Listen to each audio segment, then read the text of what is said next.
G'day,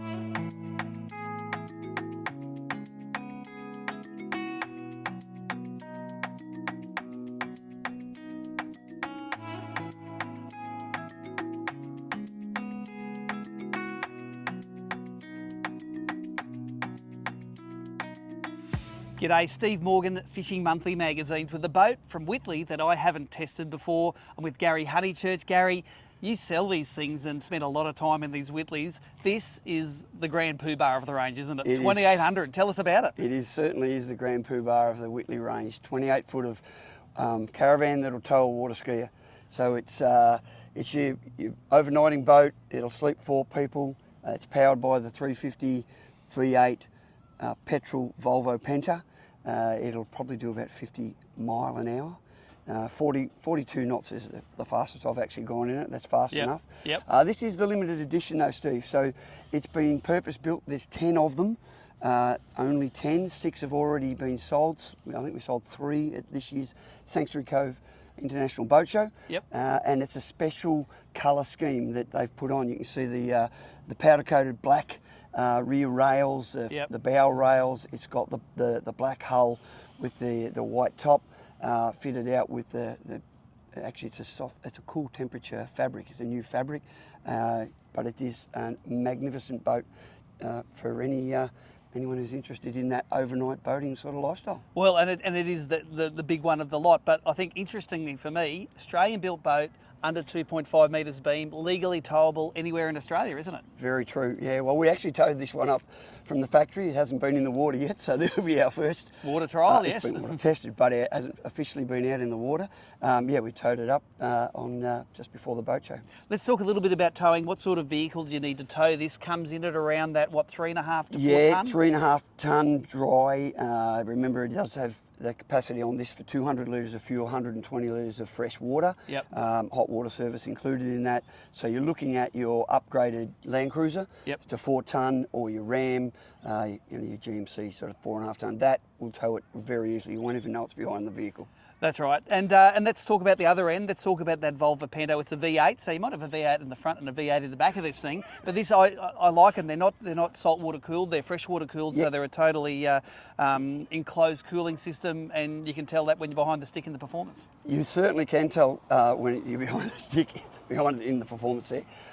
Internally cooled, so you don't have that old problem with the old technology stern drives with the risers. You'd have to budget $5,000 every 5 years to replace them. 20 years is what Volvo are telling us. They're not risers and they're not cooled by the water you're sitting in. Yep. So, fantastic. Let's run through the appointments in this boat. Like, it's a great looking boat, but just you've sold these things at Sanctuary Cove. Treat me as a customer. What's inside there that's going to tick the box for me when it comes to comfort? Comfort, oh right, well you can comfortably sleep 4 people. So you've got a berth up the front, which is a queen size berth, a rear berth, which you can comfortably sit 6 people and dine at the large table. Yep. You can sit around the cocktail table, plenty of space, but then that makes up to a very big queen size bed in the rear as well. You have 2 queen size beds. 2 queen size beds. We have a fridge, standard, a 24 volt induction cooktop, so you can cook whatever you want to inside. Cooking outside, we have the barbecue provided on the rear rails. We also have our sink. Inside we also have a full head, so a stand up shower, sink and toilet. And on the rear we also have a second shower. So very, very comfortable to store your food, cook your food, eat your food, sleep overnight when you've had a few too many drinks. Tell us about how you power all of the accessories. I know some of the older 2800s had like a genset in them, but you don't need that nowadays. You've got light lithiums. Yes, light lithium, Steve. They are what actually will power this. Your stereo system, your induction cooktop, all your lights, fans, fridges, freezers, if you opt for that option. So that's where we're going with the power for these boats. All 12 volt. But I did say 24 volt for the induction cooktop because that'll cook really quickly and use less power out of your lithium batteries. Awesome. Now, talk about use of these boats. Like I'm on the water a lot. I see a lot of these boats weekend camping. You put them in the water, you go and find a nice corner and place that's a special part of Australia, set up and enjoy yourself. But a lot of people use these as accommodation on the road. Tell us about that. They do actually, been known to do that ourselves, and we we'll tow them anywhere. They come with the trailer, so that price, boat, motor and trailer package, so we use them like a caravan. And yeah, a lot of people do actually tow to caravan parks all over Australia and stay the night. It is quite comfortable, and then you're in the water. But they are still probably an ultimate just cruising boat. You don't have to stay overnight. You've got all those comforts to go to that special secret spot.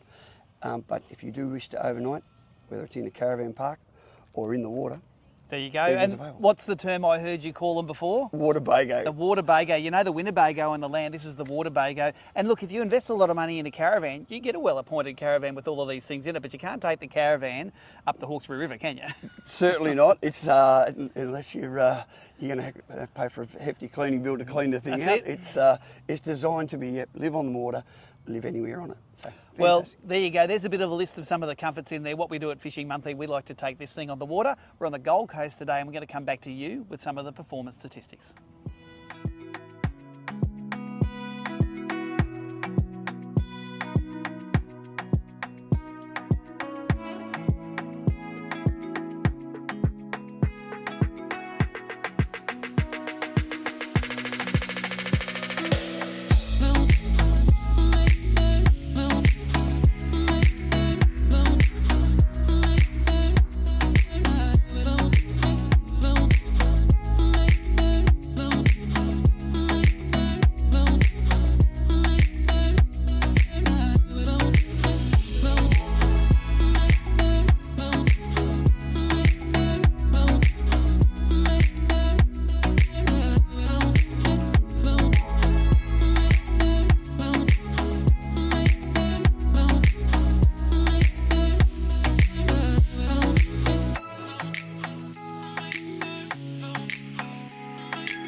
So there you go, that's what Whittley's flagship, the 2800 trailerable cruiser looks like. And admittedly, that's the first time I'd been on a trailer boat that was so luxuriously appointed inside, but still performed like lots of the fishing boats I've been in this class. This thing powered by that V8 Volvo 5.3 litre V8 was ridiculously good on the fuel. Just think about what you think it would take to power this and the economies you get. We did the numbers out on the water. Best economy was at 46 kilometres an hour, so a very high cruising speed at 4,500 RPM, where the best economy was 1.15 kilometres per litre burn. Now that is superior to a lot of outboards we've tested on boats that are actually smaller than this. It doesn't mean that you're going to cop it in the performance either. This thing, 78 kilometres an hour, right on the legal speed for the broadwater here at 5,800 RPM, but you've still got reasonably good economy of 800 metres per litre burned. In a lot of outboard situations, best economy to worst economy is nearly halved or doubled. So when you drive it hard, the economy really plummets. But this one, the economy stays reasonably good throughout that whole rev range. 0.9 of a kilometre per litre at 3,000 RPM and 0.8 of a kilometre per litre at 5,800 RPM. So drive it sort of as hard as you like, you're going to get good range out of this boat. Inside, 3 big sections. The cabin, of course, very spacious. It's got that queen size suite up the front. You can lie down. Big people can lie down at the front, no worries, but it's got that full kitchen, shower, toilet, all inside a lockable cabin. Now, the lockable cabin I think is really important because when you're travelling on the road and getting to some of Australia's best cruising destinations, all your gear can be secured inside that fiberglass door, and it's got a lock on it. So the next section back is the I suppose where you have your dinners. It's like the saloon area. You can there's a very high helm for both the driver and the passenger there. Move back, you've got the drop down table, which is a great feature. You can see it in the cutaways here, dropping that table onto the base, and 5 or 6 people can sit around that back section. That's the middle section of the boat. But go down onto the transom, onto the duckboard, you've got the area where you can barbecue, the kids can swim. There's a really nice gated door section, and when you're egressing the boat back at the trailer, you can step down those steps and actually get in and out of the boat. You can see how tall the gunnels are when you're on the ground here. You might think it's hard to get in and out, but it's actually not too bad. Love the features like the freshwater shower that you can use to wash all the salt off before you get into the living sections of your boat as well.